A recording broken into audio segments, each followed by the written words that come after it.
कबीर साहब जब धर्मदास जी महाराज को सत्संग सुनाते थे, कबीर साहब इस तरह से गुरु गद्दी पर धर्मदास जी महाराज बिठाते थे उनको बंदगी करके, और धर्मदास जी महाराज इस तरह का बेटी, जमीन से 6 इंची ऊंचा लंबा चौड़ा उनका बेदी लगता था। बायां तरफ आमीन रहती थी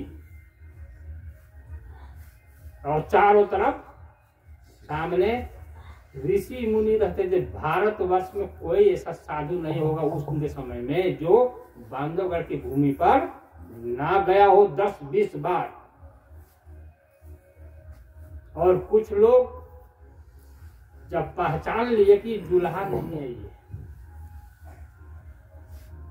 जिसको काशी में जुल्हा कहा गया है, ये जुल्हा ये नहीं है, तो वहीं पर रहने लगे। बांधवगढ़ एक पठार का नाम है।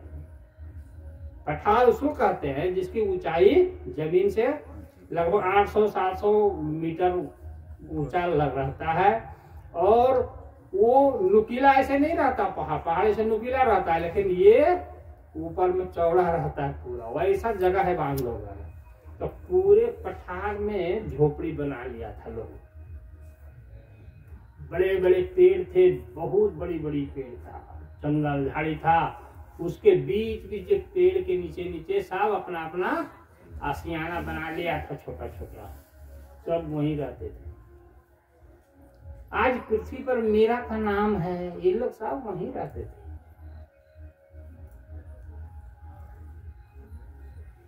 तो कबीर साहब सत्संग सुनाते सुनाते अपने आप में भी मस्त हो जाते थे, और धर्मदास भी मस्त हो जाते थे, आमीन भी मस्त हो जाती थी, और सारे भक्त जन भी मस्त हो जाते थे। आरती की जब बारी आती थी तो सब लोग आरती करने के लिए खड़े होते थे। आमीन माता भी खड़ी होती थी, धर्मदास साहब भी होते थे।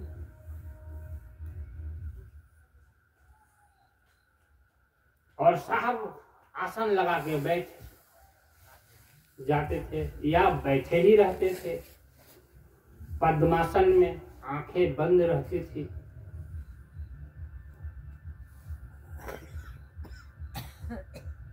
आंखें बंद है, मुखमंडल पर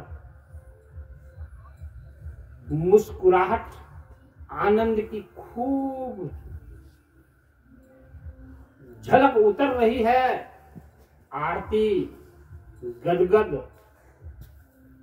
सुस्वर मीठे अमृत के वचन, अमृत के समान वालियों से हो रहा है। और अचानक साहब भी गाने लगते थे। क्या करते थे? गाने लगते। अचानक साहब भी गाने लगते थे। जरा विचार तो मेरे भाई कि मैं कौन सा आनंद का यहाँ पर महत्व बता रहा हूँ। कैसी परिस्थिति आती होगी, कैसा वातावरण निर्माण होता होगा कि पुरुष भी स्वयं गा उठता था।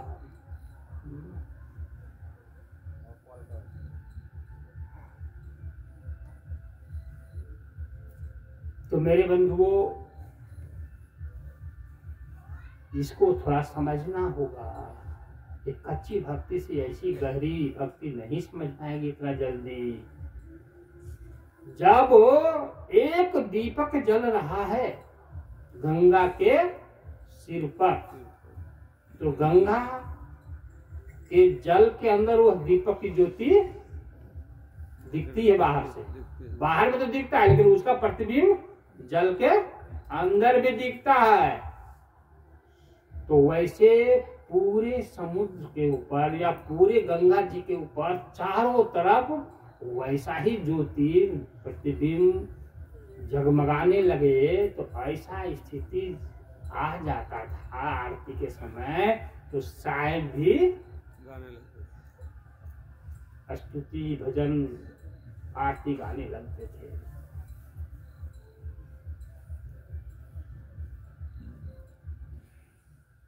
तो परमात्मा स्वयं भक्त बन जाता है। परमात्मा को भक्त बनकर के परमात्मा की बंदगी करने में जो सुकून और चैन, जो शीतलता और शांति मिलता है, क्या इस संसार के लोग वाणी से उस ज्ञान का वर्णन करेगा? क्या वो दाढ़ी बढ़ाने से वो परमात्मा मिलता है? क्या गंगा जी में स्नान करने से वो परमात्मा मिलेगा? या बाल बढ़ा लेने से, या तिलक चंदन लगा लेने से? कितने लोगों को पता है कि त्रिवेणी शरीर के अंदर भी है?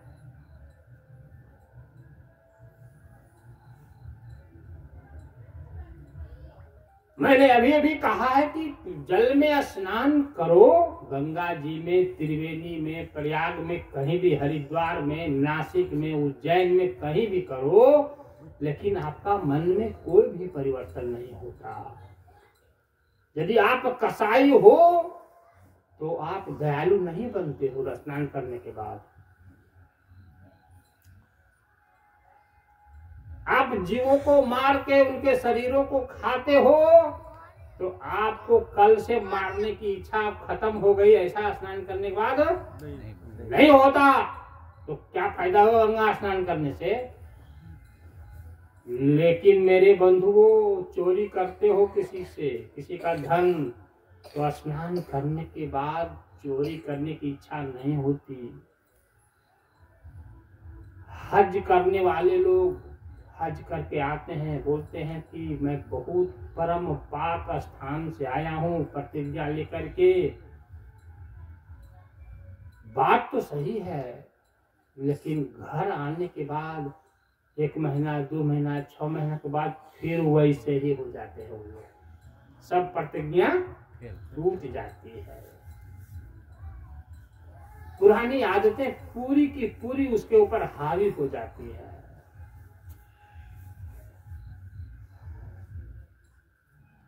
लेकिन जिस दिन आपका मन त्रिवेणी पहुंच गया, त्रिवेणी पहुंच गया, तो सारी उसकी पुरानी आदतें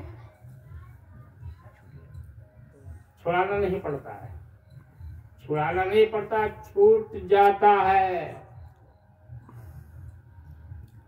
निर्मल हो जाता है। वो उसी जगह पर निर्मल होता है, और निर्मल होने के बाद फिर नए दाग कभी भी उस पर नहीं लगते हैं। ये विशेषता है त्रिवेणी स्थान का। अंदर की त्रिवेणी का, वो आपके शरीर में त्रिवेणी है।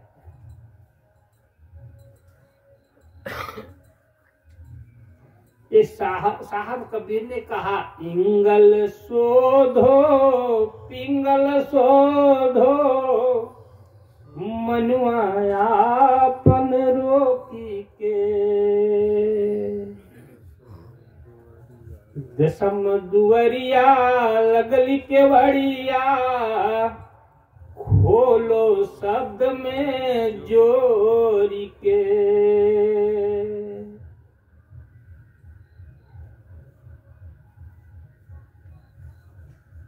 सदाफल देव जी महाराज भी इस ज्ञान को बहुत बारीकी से समझा है, बूझा है, अनुभव किया है, परखा है। धन्य है वह ऋषि।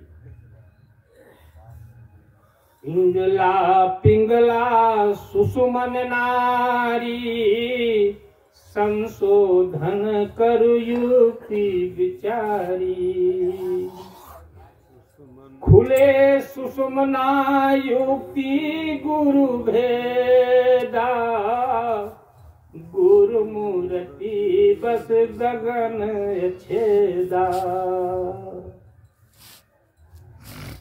बहुत अच्छी बात कहा।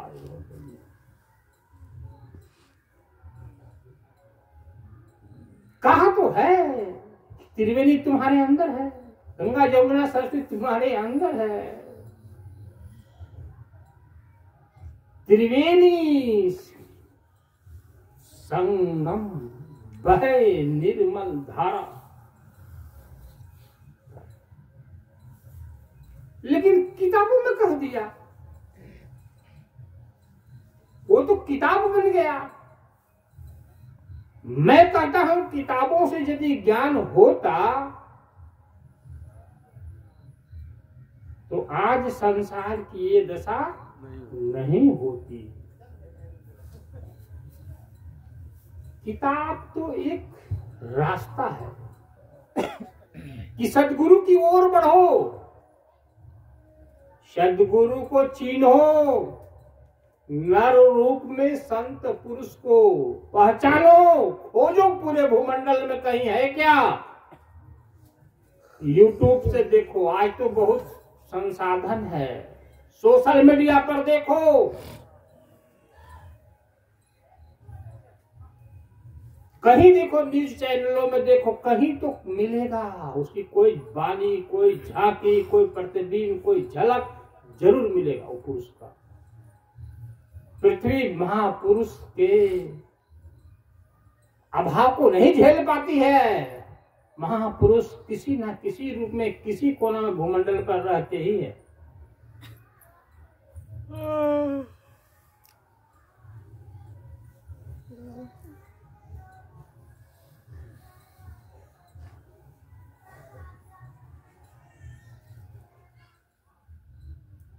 तो त्रिवेणी का ज्ञान, त्रिवेणी में स्नान करने का ज्ञान, शब्द से जुड़ने का ज्ञान, और स्नान पूरा हो जाता है। लोग कहते हैं ना कि पहले स्नान बाद में, सारा भेद बताया हुआ है, लेकिन गुरु बिना जग अंधियारा। स्नान नहीं किए और ध्यान चालू है, इसीलिए नहीं ध्यान लगता है।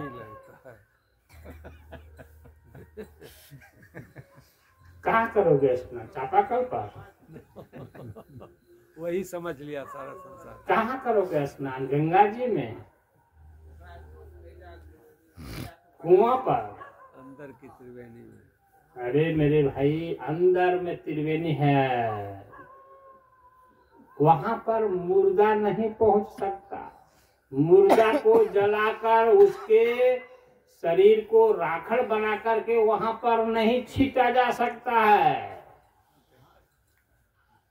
निर्मल धारा है, वो कभी अशुद्ध नहीं होता, अपवित्र नहीं होता।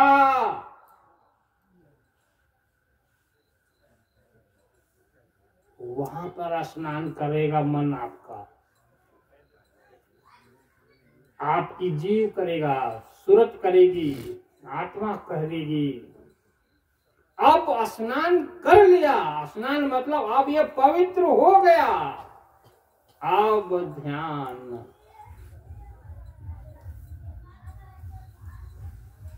सूरत से देख सखी, अब ये ध्यान करेगा, अब ध्यान के योग्य हो गया है। ध्यान वह विधा का नाम है जिस समय मन के अंदर कोई भी वासना ना बचे, मन के अंदर कोई कामना ना बचे, मन के अंदर कोई सांसारिक इच्छा ना बचे, मन के ऊपर, जैसे गंगा जी को आप देखिए, आपके बेगूसराय में गंगा जी हैं, दोबारा उदाहरण देना पड़ता है हमको कि गंगा जी के ऊपर सूर्य की रोशनी कहिए, सूर्य का किरण कहिए, जब उतरने लगता है तो पानी में भी दिखता है। शांत पानी में भी सूर्य की किरणें, सूर्य का प्रकाश दिखाई देता है एकदम पूरा। आप देखो, जब जला के भी देखो, सुबह सुबह एक दीपक को पता चलेगा, दीपक ऊपर जल रहा है लेकिन उसकी परछाई पानी में भी दिखता है। ठीक उसी तरह से मेरे भाई, ये मन के ऊपर मन के ऊपर परमात्मा की प्रतिबिंब दिखाई पड़ते। उतरने लगता है और उसी झाई को, उसी झलक को, उसी प्रतिबिंब को, उसी ईश्वरीय प्रकाश को ये मन का करता है। अरे इतना देखने में रम जाता है, इतना देखने में रम जाता है कि शरीर वज्र जैसा हो जाता है। और मनवा सचेत, जो सब सचेत मतलब क्या, सावधान हो जाता है। उसको सावधान होना नहीं पड़ता है, वो बेसुद्ध हो जाता है ईश्वर को देखने में। लवलीन हो जाता है। तभी तो कहा है कि अगम पंथ पर मन गया। अब अगम पंथ पर चलने लगा ये, उसके पहले कहाँ बेचारा ये अगम पंथ पर कभी जा ही नहीं सकता था। बाएं भाग जाता, दाहिने भाग जाता, लेकिन अगम पंथ पर नीचे उतर जाता, अगम पंथ पर जा नहीं सकता। और अगम पंथ पर चलने लगा मतलब त्रिवेणी से ऊपर उठना, सहस्त्रसार में जाना, और सहस्त्रसार से फिर प्रकृति के पार जाना ही इसको कहते हैं। क्या कहते हैं? अगम पंथ पर मन गया, सूरती भई अगवान, और तहां कबीरा मड़ी रहा बेहद के मैदान। बेहद हद कहते हैं जहां पर पांच तत्व उत्पन्न है, पांच तत्व का सुख दुख है, पांच तत्व का क्रियाकलाप है, जन्म मरण है, बालक जवानी बुढ़ापा है, ये सब हद में है। उदय अस्त हद में है। अमीर होना, गरीब होना, निर्धन होना, ये सब हद के अंदर है। बेहद मतलब जहां पर इस संसार में जो धर्म है, जो नियम है, जो विधान है, कुछ भी नहीं है। चेतन पुरुष, चेतन गुण, चेतन ही व्यवहार, और चेतन आनंद में जगत के सब जीव गए हेराए। वैसी स्थिति मैंने अभी कहा है कि 1000 सूर्य एक बार आसमान में उग जाए तो 1000 गिन नहीं सकते, वो सबका प्रकाश एक दूसरे में मिल जाएगा, घुल जाएगा, और उसका सारा प्रकाश एक साथ गंगा जी पर पड़ेगा तो गंगा रह करके भी दिखेगी नहीं, खाली प्रकाश ही प्रकाश दिखेगा। उस तरह से अंतर जगत में परमात्मा का अस्तित्व है, चेहरा है, रूप है। परमात्मा का रूप चेहरा वैसे ही अंतर जगत में है। वहां पर ये मन पहुंच के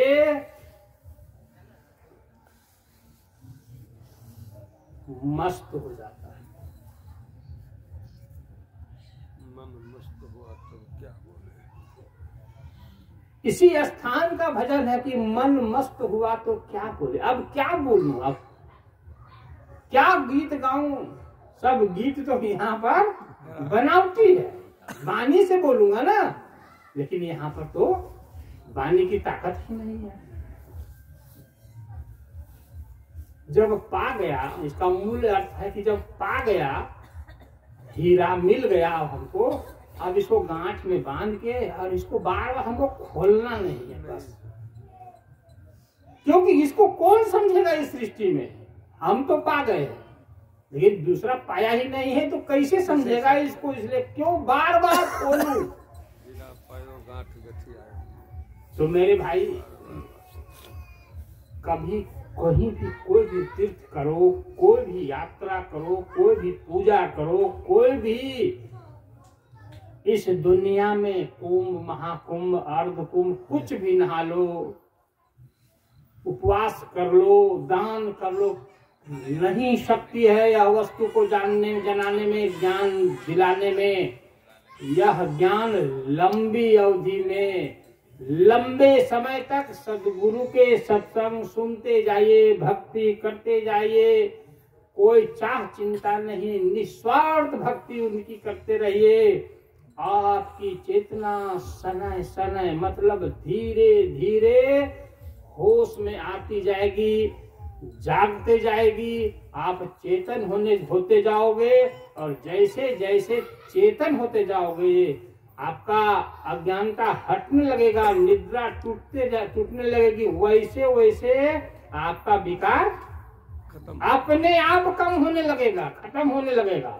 और एक समय जिस समय आत्मा पूर्ण जग जाएगी तो पूर्ण विकार मन का समाप्त हो जाएगा और सारे विकार समाप्त होते ही पूर्ण चेतन आत्मा हो जाते ही आप कह डालोगे कि साहब ने इसी स्थिति का नाम कहा, इसी स्थिति का भेद बोला था, कबीर मन निर्मल भया जैसे गंगा नीर। गंगा के नीर जैसे पवित्र रहती है, गंदगी डालने पर भी ये गंदगी गंदा नहीं होती है, उसी तरह से ये हमेशा पवित्र ही पवित्र रहती है। ठीक उसी तरह से अब मेरा मन पवित्र हो गया, अब इसके ऊपर विकार नहीं चढ़ रहा है। और जब मन पवित्र हो गया उस समय परमात्मा खोया हुआ अब नहीं है, प्रत्यक्ष है, प्रकट है। वो सर्वत्र अंतर जगत में वही है, उसके अलावा दूसरा कोई नहीं है, उसके अलावा कोई नहीं है। इसके बारे में सदाफल जी महाराज एक ही दोहा में स्वर वेद के उत्तरार्ध नामक चैप्टर में सदाफल देव जी महाराज ने कहा, ज्योति जगा मग छत्र सिरा। जरा बोध करो, जरा विचार करो, खाली बड़ी जल्दी लंबे भाग जाते हो। ज्योति जगा मग छत्र सिरा, ज्योति तो समझ रहे हो, जगमग जगमग समझ रहे हो, सिर समझ रहे हो, छत्र समझ रहे हो, अनंत सूर्य प्रकाश। ये उदाहरण है, उपमा दे रहे हैं। अनंत सूर्य प्रकाश, ज्योति जगमगा रहा है कितना अनंत। ये हम तो 1000 सूर्य बोले हैं, सदाफल जी महाराज बोला अनंत सूर्य। अनंत सूर्य एक साथ उदय हो जाए गगन में, नभ में, आकाश में, तो विचार करो कितनी प्रकाश ज्योति एक साथ प्रकट होगा। दमकै दामिनी मेह बिनु झलकै मोती भास। दमकै दामिनी मेह बिनु झलकै मोती भास। उस परमात्मा का एक नाम है हीरंबर नाम। आपको क्या लगता है आदमी का नाम है क्या? गुण है परमात्मा के। आप अंधेरिया रात में घर से बाहर निकल के आसमान को देखना, जिस रात्रि में चांद नहीं है उदय और ये 9 लाख तारे भी नहीं है, उड़न खटोलना वगैरह कुछ नहीं है, तो उस रात में आसमान को ऊपर देखो कैसा लगेगा? बड़ी भयानक लगेगा, लगेगा कि नहीं? क्या जी सही बोल रहा हूँ? अरे हाँ तो बोलो ले मारी, भयानक लगेगा ना। लेकिन जिस रात्रि में चांद मधुर मधुर अपने प्रकाश को बिखेर रहा है आसमान में, 9 लाख तारे अपने प्रकाश को बिखेरे हुए, आसमान सुहावना लगता है, सुहावना लगता है। लगता है थोड़ा नजदीक जाते और, लेकिन काश जा नहीं सकता।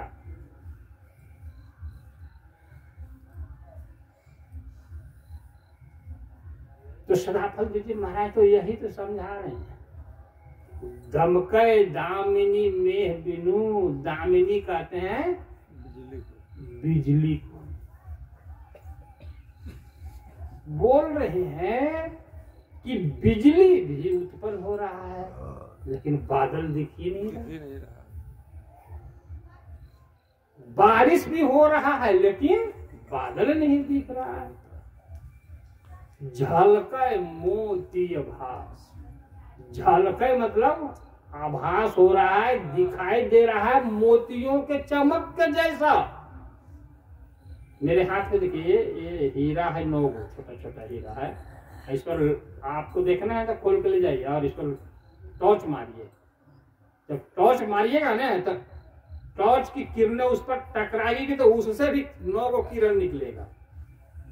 तो एकदम सूक्ष्म बारीक जगमग जगमग करता है, बहुत बारीक। उस तरह से सदाफल जी कहते हैं कि पूरा आसमान जो है, अंतर जगत वाला आसमान, लगता है हीरा से गुथ दिया गया है।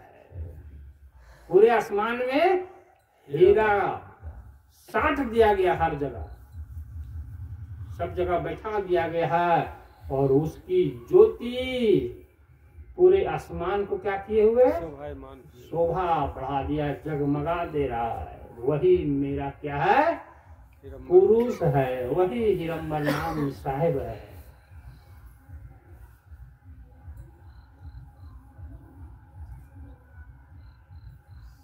अरे वहां तक पहुंचने के बाद क्या तुम पेट दिखाओगे किसी से? पेट ही नहीं रहेगा, दिखाओगे कहां से?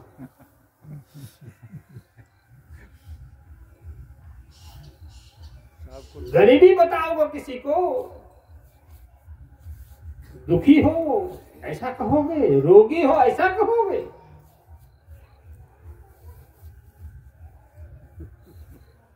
साहब ने कहा है चुअत यमिया रस। कितना सरल भाषा बोले हैं साहब, गांव की भाषा में। चुअत यमिया रस भरत ताल, शब्द उठे यस मानी लो।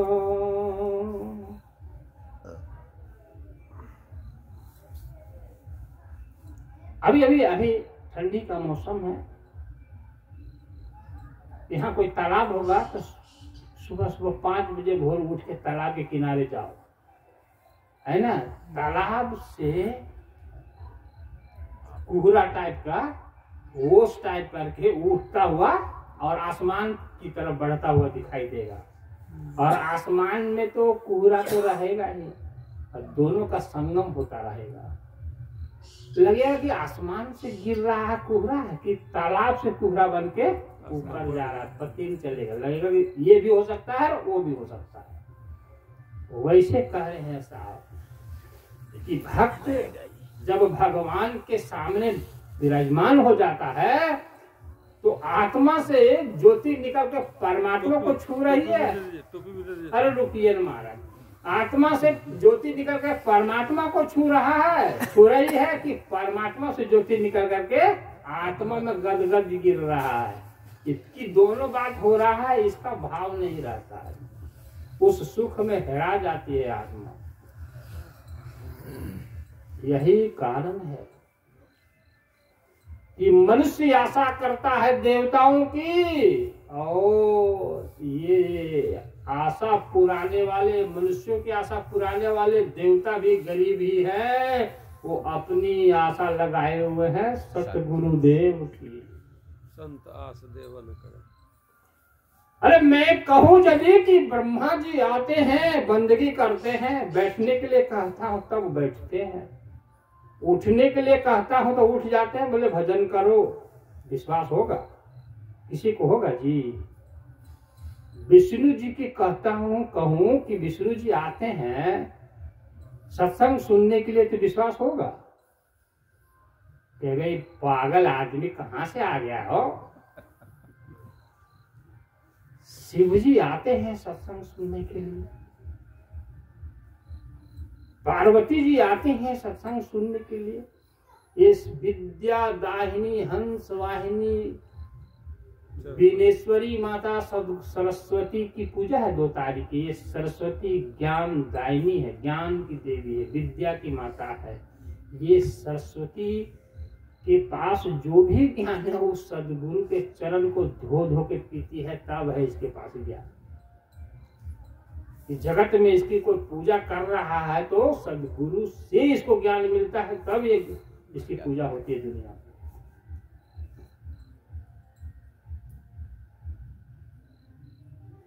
तो ये तीनों लोक के जो तीनों अधिपति हैं, संसार के नायक हैं, ये भी उस सुख को नहीं प्राप्त कर सकते जिस सुख की मैंने चर्चा किया है। परमात्मा को नहीं प्राप्त कर सकते, सदगुरु के भक्ति करेंगे तभी प्राप्त होगा, क्योंकि पता ही नहीं कि परमात्मा क्या चीज है।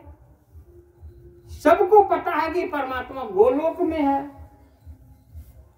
ब्रज की सारी गोपियां को पता है कि हमारा कान्हा गोलोक का निवासी है, विष्णु के भक्तों को पता है कि विष्णु वैकुंठ का निवासी है, ब्रह्मा के भक्तों को पता है कि ब्रह्मा ब्रह्मलोक का निवासी है, शंकर जी भगवान के भक्तों को पता है कि शंकर जी कैलाशपुरी के निवासी हैं।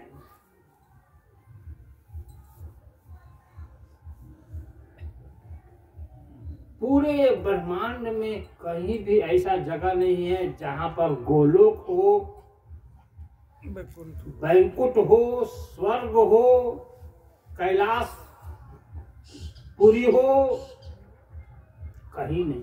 एक ही ठो ये अखंड जगत है, ये जगत एक ही है।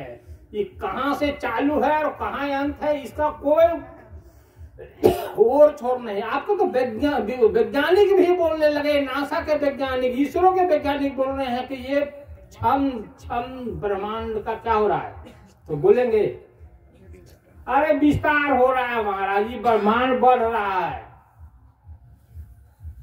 ये क्या पृथ्वी बढ़ रही है? पृथ्वी के बारे में बोल रहे हैं। 9 फुट बोल रहे हैं गेंदा, और 9 गेंदा को आसमान में फेंक दोगे तो इस 9 गेंदा कहाँ है? आसमान में है जी। हैं? तो ये गेंदा तो आसमान पृथ्वी ब्रह्मांड नहीं होगा, ब्रह्मांड का एक हिस्सा है। तो ये ब्रह्मांड जो है ना वो बढ़ रहा है, मतलब ब्रह्मांड का जो अस्तित्व है, डार्क एनर्जी सुने होंगे। अब ये सब वैज्ञानिक चीज क्या बोलने से फायदा क्या है? मतलब वो कॉन्शसनेस जो चेतना है वो अपना विकास कर रही है। ये ब्रह्मांड कहाँ से चालू है, कहाँ किसी को पता नहीं। एक ही ठो ब्रह्मांड है, और इस ब्रह्मांड में अनंत गैलेक्सी है, मिल्की वेव है। इस ब्रह्मांड में अनेक सूर्य हैं, क्योंकि एक गैलेक्सी में एक सूर्य है। ये जो 9 सौर मंडल बोलते हैं ना, 9 ग्रह, ये सब एक सौर मंडल की बात है। ऐसे ऐसे अनेक सौर मंडल है, तो उसका सूर्य अलग है, मेरा सूर्य अलग है। या तो वैज्ञानिक बोलने लगे इस बात को। तो ये सारे सौर मंडल कहां पर हैं? ये अनंत ब्रह्मांड के अंदर में ही है, एक ही तो आकाश के अंदर है। तो ऐसा कोई भी विशेष स्थान नहीं है जहां पर वैकुंठ कहा जाए, स्वर्ग कहा जाए, सतलोक कहा जाए। तो मतलब सदगुरु कबीर साहब का परम पुरुष कहाँ रहता है? सदगुरु कबीर साहब का सतलोक कहाँ पर है? अरे मेरे भाई, सदगुरु कबीर साहब का जो पुरुष है वो सत पुरुष है। सदगुरु कबीर साहब का लोक है वो सतलोक है, और सदगुरु कबीर साहब का सतगुरु है तो सतगुरु है। और मिलता कैसे है? सत्संग से, सत्संग से। तो कहाँ है? शिव जी का कैलाशपुरी, कैलाश में मान लें। अभी चलिए हम लोग कैलाश, आप 5 मिनट नहीं रह सकते हो तो पार्वती के साथ, गणेश जी के साथ, और कार्तिक के साथ नंदी बाबा के साथ वो कैसे रहते हैं बर्फा में जी? आपको लगता है? आपको थोड़ा सा बेगूसराय में ठंडा लग रहा है तो बोलो बहुत ठंडा है भाई, तो कहाँ रहेंगे कैलाशपुरी में शिव जी? आपको पता चलेगा कि यहाँ आदमी रह ही नहीं सकता है, तो शिव जी कैसे रहेंगे जी? फिर बैंकुट की बात, तो पूरे आसमान में चारों तरफ हेलीकॉप्टर से घूमिए, कहीं बैंकुट नहीं दिखेगा। डार्क मैटर से भी आगे निकल जाइएगा तो वहां भी आसमानी है। ओजोन लेयर से उधर चले जाइएगा तो वहां भी आसमानी है, कुछ भी नहीं है। कहाँ है वो लोग? पूरे भूमंडल के एक भी साधु जो है, किताब जो पढ़ा कबीर साहब का, वो पता नहीं कर पाया अभी तक कि कबीर साहब का सतपुरुष कौन है और कबीर साहब का सतलोक कौन है। अरे मेरे भाई, जो सदाफल दे भगवान जो बोल रहे हैं, ज्योति जगा मग छत्र सिर अनंत सूर्य प्रकाश और गमक दामिनी मेह बिनु झलकय मोती अधा निझर झरे अनहद बजाए निझर झरे अनहद बजाए तब उपजय ब्रह्म ज्ञान यह विगत यंतर प्रगट है, यह विगत यंतर प्रगट है। क्या समझे?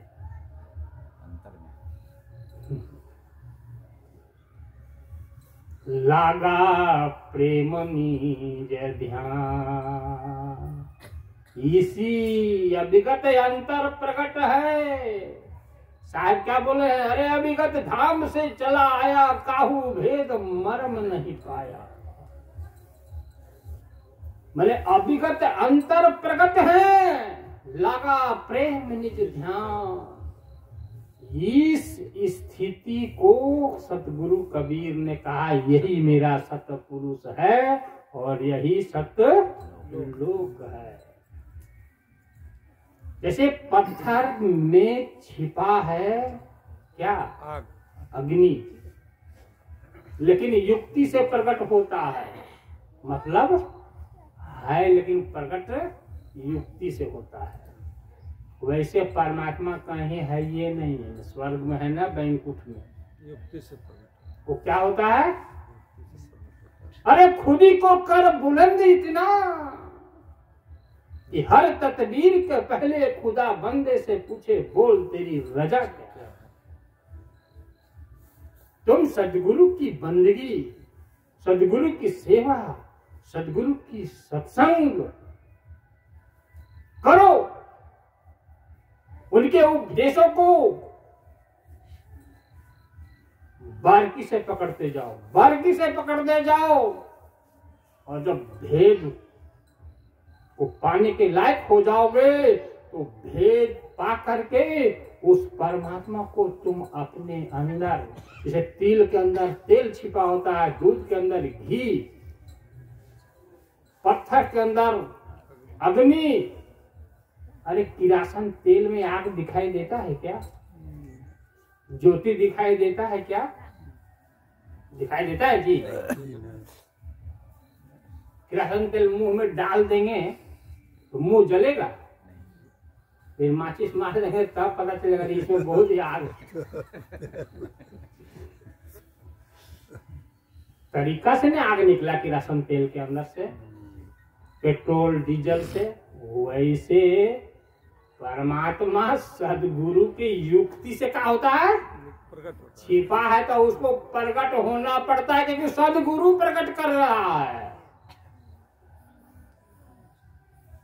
रामायण में लिख दिया, भय प्रगट दीन दयाला कृपाला कौशल्या हितकारी, कौशल्या हितकारी। समझ भी नहीं गया, वो भी चोर। वो भी दूसरे वाला की यहाँ उतार दिए। अरे शरीर प्रकट होता है क्या? शरीर तो 9 महीना में बना है, 10वां महीना माँ के पेट से बाहर आया। प्रकट तो वो होता है जिसे पत्थर में जो अग्नि छिपा है, वो प्रकट हुआ। तिल में तेल छिपा है।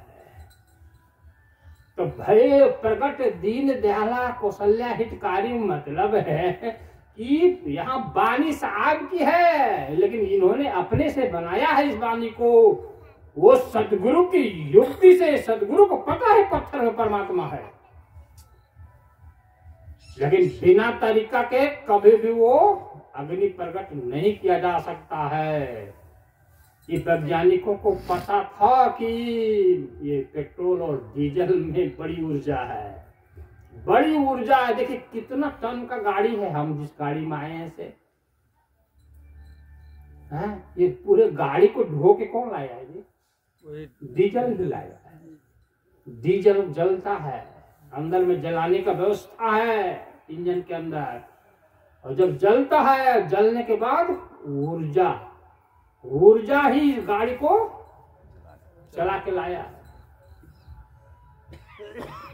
तो जैसे वैज्ञानिकों को पता है डीजल पेट्रोल में ऊर्जा है, ताकत है, उसको उस ऊर्जा को कैसे हासिल किया जाता है?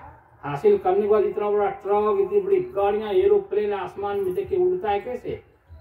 पेट्रोल की ऊर्जा से ना। उसी तरह से ये सदगुरु को पता है कि परमात्मा कैसे प्रकट होगा। परमात्मा कैसे प्रकट होगा सिर्फ सदगुरु को पता है, और सदगुरु को पता है तो परमात्मा प्रकट सदगुरु के कृपा से होता है। जब ये प्रकट होने वाली चीज है तो आप खोजोगे पूरे ब्रह्मांड में कैसे मिलेगा? तो कैसे पहुंचा देंगे गुरु जी? मतलब समय आपको सतलोक, इसका मतलब है कि कहीं है सतलोक तब नहीं पहुंचा देंगे, और यहाँ पर प्रकट होता है तब दिखता है। लेकिन बाबू सब बात समझ में आ रहा है? एक है नहीं, ये पूरा फेक बात। इसीलिए इस ब्रह्मांड में खोजी मर गया, पीर मर गया, पैगंबर मर गया, किसी को ना मिला वह हुजूर। और जब कोई सतगुरु के शरण लिया, सेवा बंदगी किया, तो प्रकट दिखाया नूर, प्रकट दिखाया नूर।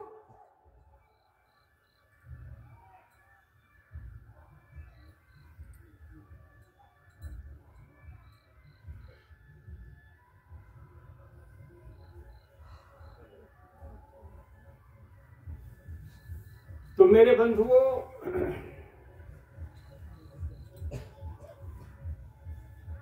इसमें दो बात प्रमुख है कि जो कबीर साहब ने कहा है उसको सदाफल देव जी महाराज ने प्रकट करके देखा है। क्योंकि कबीर साहब कह रहे हैं, निझर झरें अनहद बजें तब उपजें ब्रह्म ज्ञान, और अभिगत अंतर प्रकट हमें लागा प्रेम निज ध्यान। ठीक इसी चीज को सदाफल देव जी महाराज ने अपने अनुभव करने के बाद कहा है, ज्योति जगामग छत्र सिर अनंत सूर्य प्रकाश, और दमकय दामिनी में बिनु जल झलकय मोतीय भास।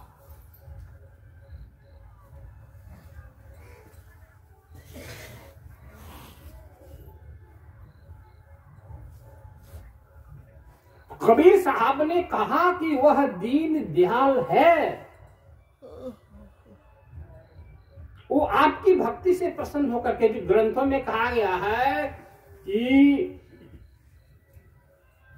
शिव जी का ध्यान करने लगा कौन? भस्मासुर। शिव जी प्रकट हो गए। विष्णु का ध्यान करने लगे ध्रुव, प्रहलाद, विष्णु भगवान प्रकट हो गए। समझ में आ रहा है? आज ये बात को खोल देता हूँ, बिना खोले आप लोग सब लोग चले जाएंगे वहीं पर। हाँ आज खोल देता हूँ, और बड़े बड़े ज्ञानी पुरुष आपके सामने सिर झुकाने आज खोल देता हूँ कि लोग बोलता है कि शिव जी प्रकट हुए भस्मासुर के पास, विष्णु जी प्रकट हुए ध्रुव के पास, विष्णु जी प्रकट हुए प्रहलाद के पास। क्या है मेरे भाई, क्या है इसमें? सदाफल देव जी के समक्ष प्रकट हुए सुकृत देव, क्या है मेरे भाई? खुद ही को कर बुलंद इतना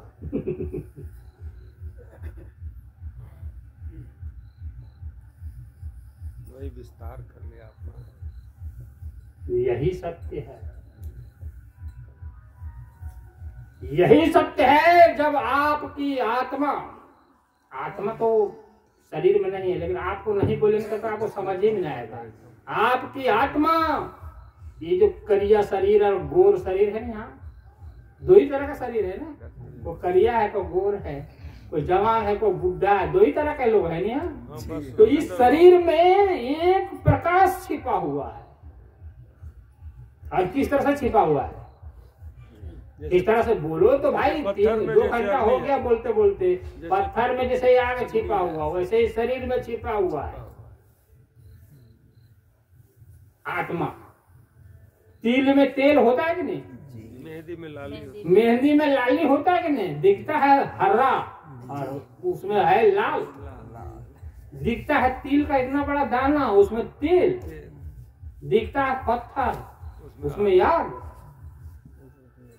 दिखता है किरासन का तेल, अरे उसमें दिखता है ऊर्जा, ज्योति, लकड़ी में प्रकाश। तो उसी तरह दिखता है ये आदमी। तो परमात्मा क्या है? छिपा हुआ है आपके शरीर में। और ये जब प्रकट होगा तो प्रकट पहले कैसे होगा? दीपक जैसा। दीपक का कितना प्रकाश हो सकता है, विचार करो। और फिर यही दीपक विस्फोट होगा, अनंत सूर्य प्रकाश में तो एक सूर्य बनेगा। दीपक से बड़ा सूर्य है, सूर्य जैसा बन जाएगा यही दीपक। और सूर्य जब बन गया तो सूर्य फिर क्या हो जाएगा? अनंत सूर्य हो जाएगा। और अनंत सूर्य की उत्पत्ति कहाँ से हुई? उसी ज्योति से। इसीलिए कहा गया है प्रकट भये दीन दयाला कौशल्या हितकारी। समझ रहे हैं? और पूरे रूम में जगमग जगमग ज्योति जगमगाने लगा। समझ रहे हैं? सदाफल देव जी महाराज कहते हैं, अरे इसमें तो अंधेरा था, ये रोशनी कहाँ आ गया रूम में? कहे है ना, ये रोशनी कहाँ से आ गया? कहीं कोई बात तो नहीं है ना? अब थोड़ा बुद्धि लगाते जाना, क्या प्रकट होने की बात है? गुरु के सामने प्रकट हो गए विष्णु भगवान, मतलब गुरु की ही आत्मा जो बेहोश थी वो होश में आकर के और खिल गई। और खिलते खिलते खिलते खिलते इनफाइनाइट स्थिति में आ गया। बोले वाह वाह प्रभु, अब प्रकट हो गए। आप प्रकट हो गए मेरी भक्ति से, प्रसन्न हो गए मेरी भक्ति से। बराबर। इसको जितना अच्छा से समझोगे, आप वेदों को समझ जाओगे, साहित्य के ज्ञान को समझ सकते हो। और यदि मूढ़ गंवार के सब बार बार बोलोगे कि नहीं हमको जाना है सतलोक और गुरु जी ले जाएंगे, तो गुरु जी तो आपको नरक ले जा सकते हैं, सतलोक तो उनको भी देखा हुआ नहीं है। गुरु जी कुंभ में एक चौकी बिछा करके पंडाल बना सकते हैं और वहां आपको बुला के बेवकूफ बना सकते हैं। क्योंकि सतलोक पूरे ब्रह्मांड में कहीं है ही है ये नहीं। तो आपको कहाँ ले जाएंगे? वो अपने नहीं गए हुए हैं तो है तो आपके अंदर ही है।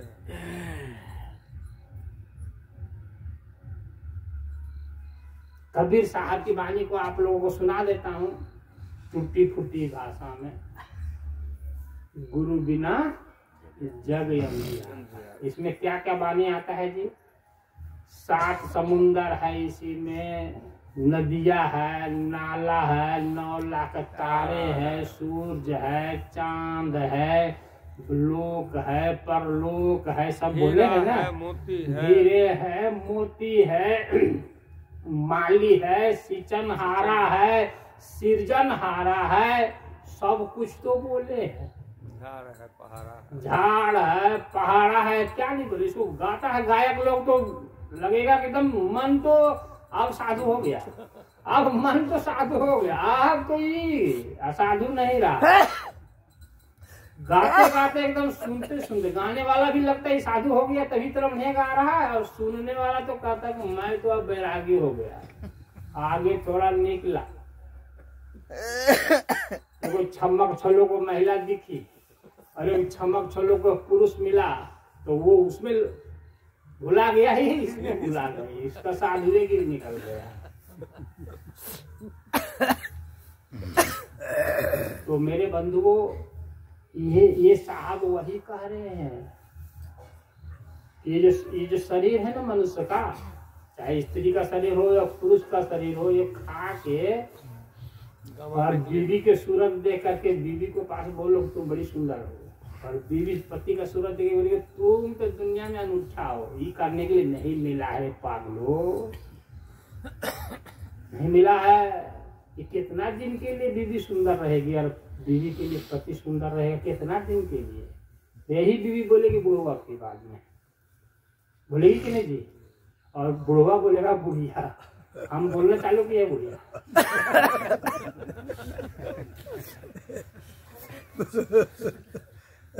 ये करने के लिए संसार में नहीं मिला है, हम लोग नहीं आए हैं। हम लोग पत्थर अपने शरीर को मान ले तो इसमें अग्नि छिपा है, उसको आसमान भी झुक जाए हमारे प्रकाश के सामने, आसमान की अंधकार भी क्या हो जाए, मिट जाए हमारे प्रकाश से, आसमान भी बंदगी करने लगे हमारी अस्तित्व को देख करके। ये करने के लिए मिला।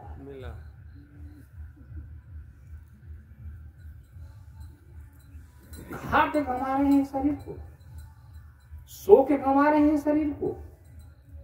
मक्का जा रहे हो, मदीना जा रहे हो, प्रयाग जा रहे हो, थक के आ रहे हो, अभी जाओगे तो बीमारी पड़ के आ जाओगे। कहेंगे न सोने का, न खाने का ठिकाना, न बैठने का, न उठने का ठिकाना। लेट्रिन जोर से लग जाएगा तो हक दोगे पैंते।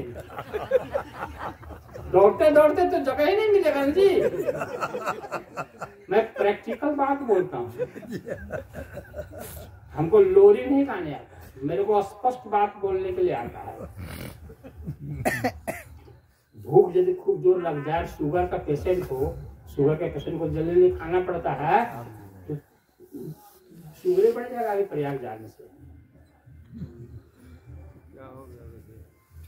तो मेरे बंधुओं, लाइट कम हो गया है। आपके शरीर में अनंत ऊर्जा है लेकिन बीज रूप में है।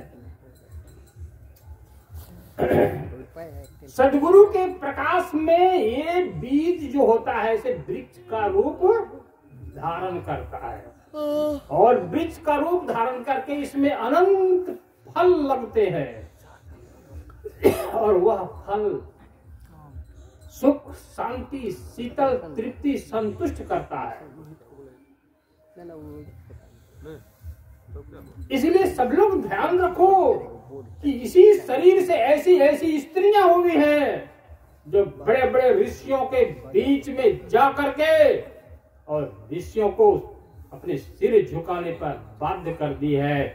इसी भारत की धरती है, मिथिलांचल है, जहाँ के राजा जनक हुए हैं, और उसके दरबार में गार्गी नाम की महिला जगत को ज्ञान दी है। ईश्वरीय ज्ञान होता क्या है।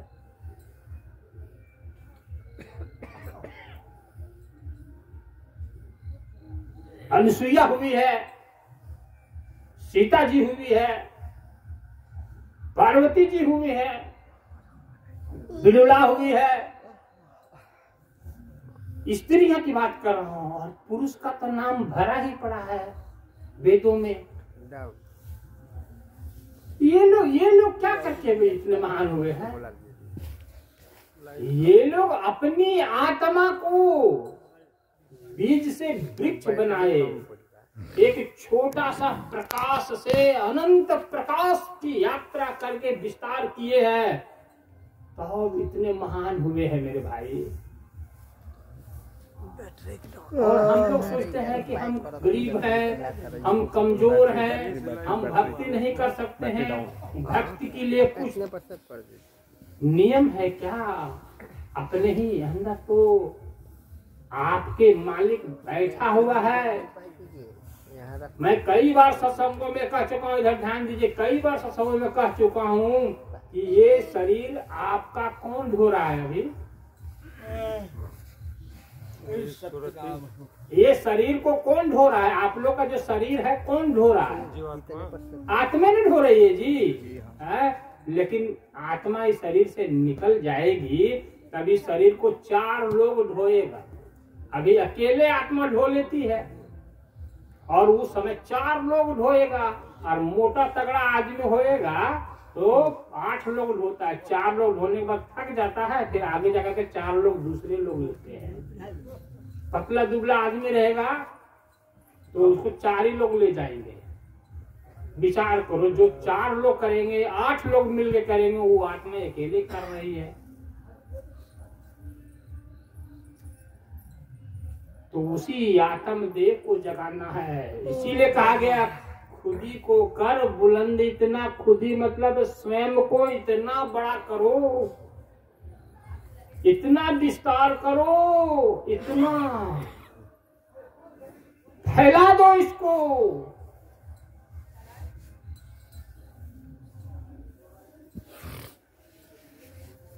साधक एक ऐसी दशा होती है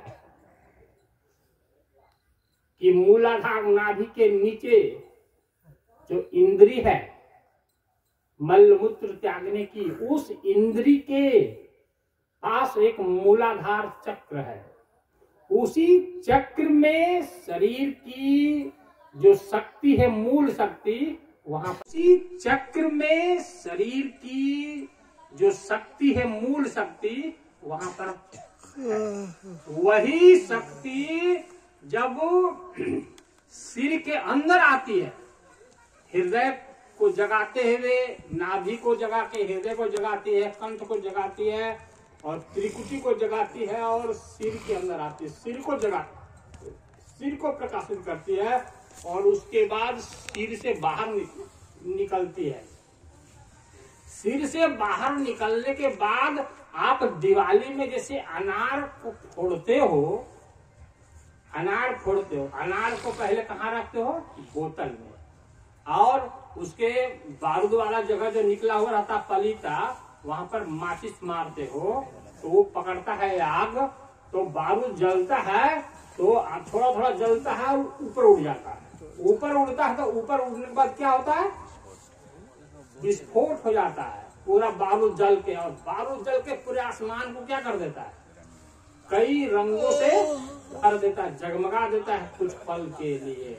उसी तरह से पहले बारूद ही था, लेकिन अब आसमान में जाकर के बहुत बड़ा एक रंग बिरंगा अस्तित्व का निर्माण कर दिया। ठीक उसी तरह से ये सूरत जो है शरीर से विकास करते करते शरीर के बाहर अनंत सत्ता की ध्वजा गगन में चुंबन, गगन को प्रकाशित कर देता है। ये सत्ता गगन नहीं प्रकाशित करता है इसको, ये कर देता है उसको, उसका सारा अंधेरा को क्या करता है?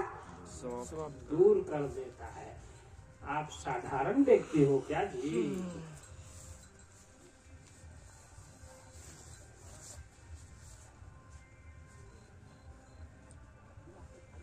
आपके सामने आते हैं, लीलावती कलावती कहानी करके चले जाते हैं, राम सीता का कहानी करके चले जाते हैं, शिव पार्वती कहानी करके चले जाते हैं। वो कहानी में नहीं कहता, उससे आज तक संसार में किसी का कल्याण नहीं हुआ। ये दूसरे का गुण गाना हुआ, शरीर का गुण गाना हुआ, आदमी का गुण गाना हुआ, देवता का गुण गाना। गुण तो प्रकट करता है सतगुरु आत्मा में। गुण गाने का चीज नहीं है, प्रकट करने का चीज है। तो मेरे बंधुओं, ध्रुव की भक्ति से प्रसन्न होकर के विष्णु भगवान का प्रकट होने का कथा का मतलब है कि ध्रुव की आत्मा जैसे पत्थर में अग्नि छिपा रहता है, वैसे ध्रुव के शरीर में जो छिपी थी, तो साधना से क्या हुआ? प्रकट हो गया। वह प्रकट हो गया जो अस्तित्व, तो उसको कहते हैं विष्णु।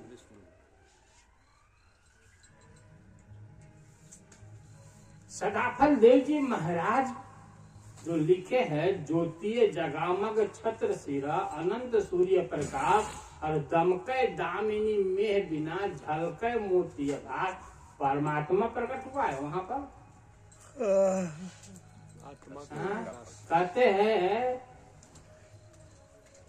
कि अंतर यगम यगाध में बूढ़े संत समाय, रोम रोम मंद्रा गजय पलक झलक दर्शाए।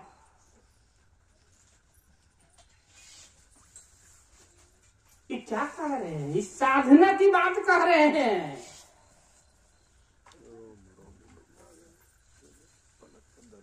सब अपने विकास की बात है।